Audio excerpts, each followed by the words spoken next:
Hey, what's up all? Thanks so much for tuning in today to this blog post or vlog post because it's all about video. If you haven't heard about YouTube Shorts, it's the opportunity for you to share vertical video on YouTube mobile with videos that are less than 1 minute.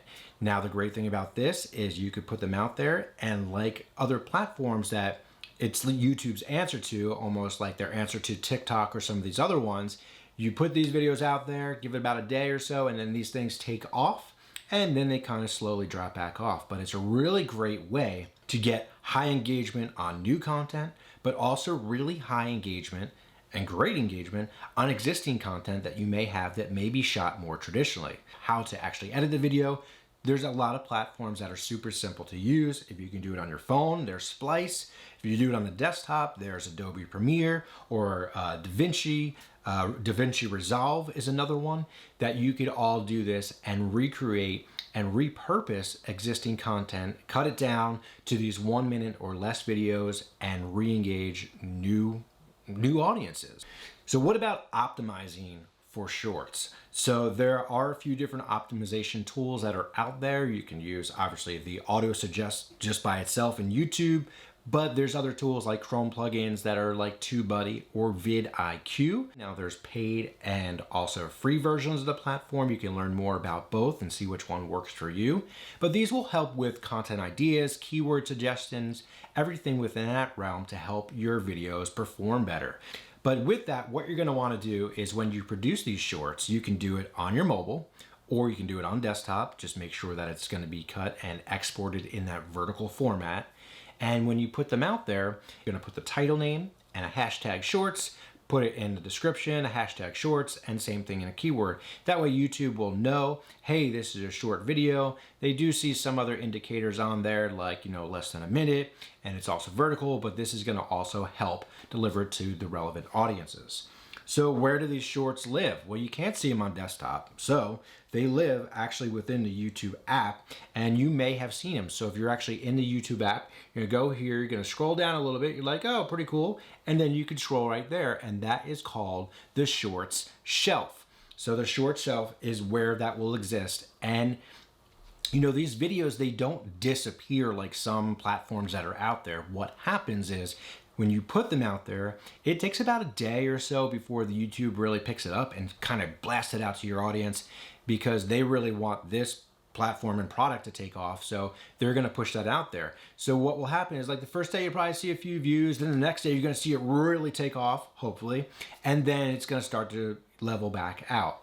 Now, don't worry, it's not gone forever. It's going to live on your playlist. So of other shorts that you're delivering out there, whether it's a series or just anything else, then others could find those those old ones that you've produced too. Well, what about monetization? So a lot of institutions do not monetize their videos for various reasons, but if you do take advantage of that, YouTube Shorts is non-monetizable. If someone's watching it on the short shelf, they're not gonna get served up an ad. However, if you do monetize your content, what will happen is if someone watches that video, then goes to your full channel, then watches it through the channel, you can monetize it there.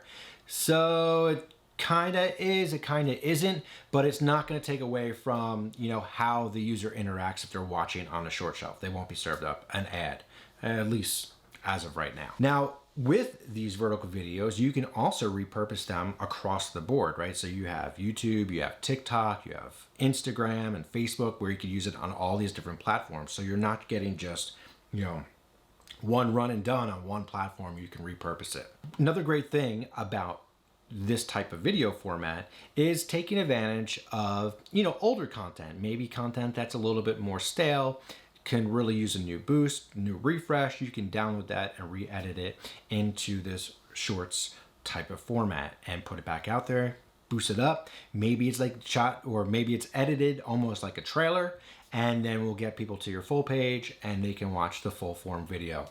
Just a great idea that could possibly work for you. Same thing goes when you're producing new content. Just if you're there when you're shooting the video, kind of keep it in mind. Hey, how are things composed on the actual camera or on the frame? Could it easily be converted to these other formats? Because you have the YouTube Shorts, which is this vertical format. You also have the opportunity to do square formats like for Instagram or, some type of Facebook ads like these square formats. So yes, you can do a lot of this within, editing and some editing tricks depending on how the footage is shot.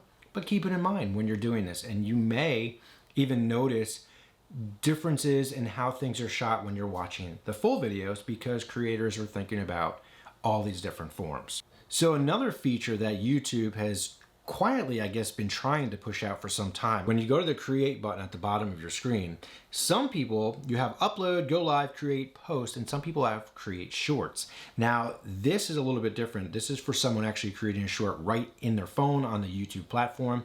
If you have that option, you're only going to be able to get 15 seconds of video production, which 15 seconds, that is really, really quick. That is really short. But the option's there, hopefully. Or eventually. It still says it's in beta and rolling out. I don't know. I like the minute and less. You have a lot more leeway to do a lot more things. Now, things like music and anything like that that may exist out there, if you have copyright permission to use music, then go ahead and do it. If you're using their YouTube Shorts option on the phone, I believe they do have a music option where it pulls from a free library. But if you don't use, copyright-free music, you may get flagged. So just keep that in mind. You can learn more about that at YouTube. Thank you so much for watching this video. I really hope that you learned something and have something to take away, how you can actually implement YouTube Shorts into your YouTube channel and media strategy.